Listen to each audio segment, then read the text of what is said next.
यहाँ पर उपस्थित सभी धर्म के प्रेमी सज्जनों, श्रद्धामयी मातृशक्ति और हमारे छोटे छोटे प्यारे बच्चों,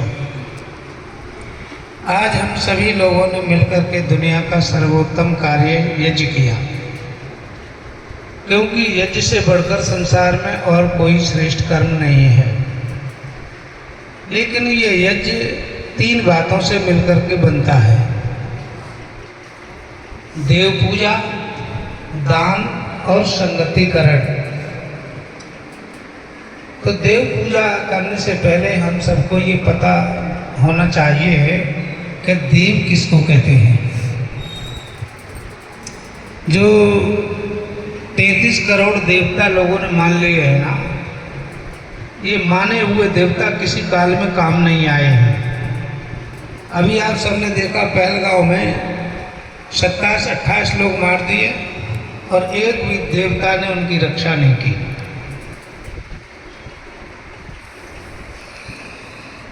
तो जिनको कल्पना कर कर के लोग देवता मान रहे हैं, वो देवता कोई रक्षा नहीं करते और उन देवताओं का जिक्र कहीं वेदों में आया भी नहीं।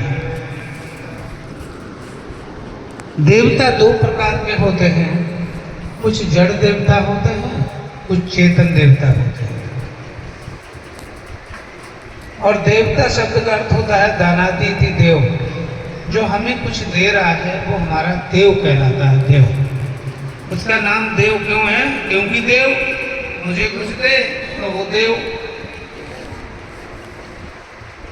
उन चेतन देवताओं में शास्त्रों ने माना है मातृ देवो भव, पितृदेवो भव, आचार्य देवो भव, अतिथि देवो भव। अर्थात माता देव है, पिता देव है, आचार्य देव है, अतिथि देव है। ये हमारे कैसे देवता है? ये चेतन देवता है। कुछ हमारे जड़ देवता होते हैं।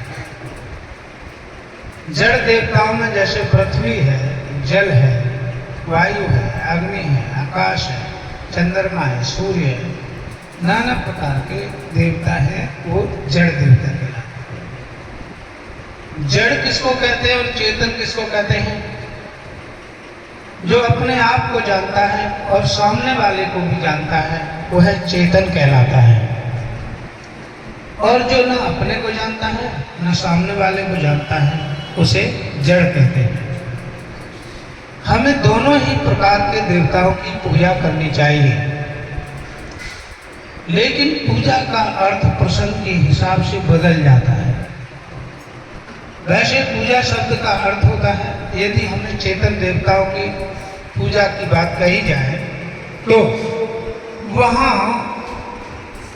पूजा शब्द का अर्थ होता है आदर करना, सत्कार करना, सम्मान करना, सेवा करना, शुश्रूषा करना। ये वहाँ पर पूजा का अर्थ है आदर करना, सत्कार करना, सम्मान करना, सेवा करना, शुश्रूषा करना। ये कहाँ पर? जहाँ चेतन देवता, अर्थात मातृदेवो भव, पितृदेवो भव, आचार्य देवो भव, अतिथि देवो भव, ये मेरे चेतन देवता है। तो इनकी पूजा का अर्थ हुआ इनका सम्मान करो, आदर करो, सत्कार करो, सेवा करो, शुश्रूषा करो, इनका करना है। लेकिन हमने देखा हमारे देश की बड़ी विडंबना है कि साहब जो जिम्मेदार पदों पर बैठे हैं वो भी धर्म को भूल गए। वो उन्हें विचारों को धर्म की परिभाषा नहीं मालूम, ना तो धर्म पर जो अपने आप को चलना समझ रहे हैं ना उन्हें मालूम है, और जो फूल बरसा रहे हैं ना उन्हें धर्म की कोई परिभाषा मालूम है। वेदों में कहीं भी कामड़ का कोई जिक्र नहीं आता, लेकिन हमारे देश के इतिहास में कुछ इतिहास ऐसा है जिस इतिहास में कामड़ की बात कही जाती है। तो सबसे पहले कामड़ की बात करने में जब हम इतिहास पढ़ते हैं तो किसका नाम पहले आता है? बोलो। कामड़ लाने वालों में सबसे पहला व्यक्ति देश में कौन हुआ?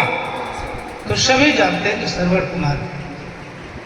अब आप विचार करो, श्रवण कुमार कहीं गंगा से जल लेके आया था क्या?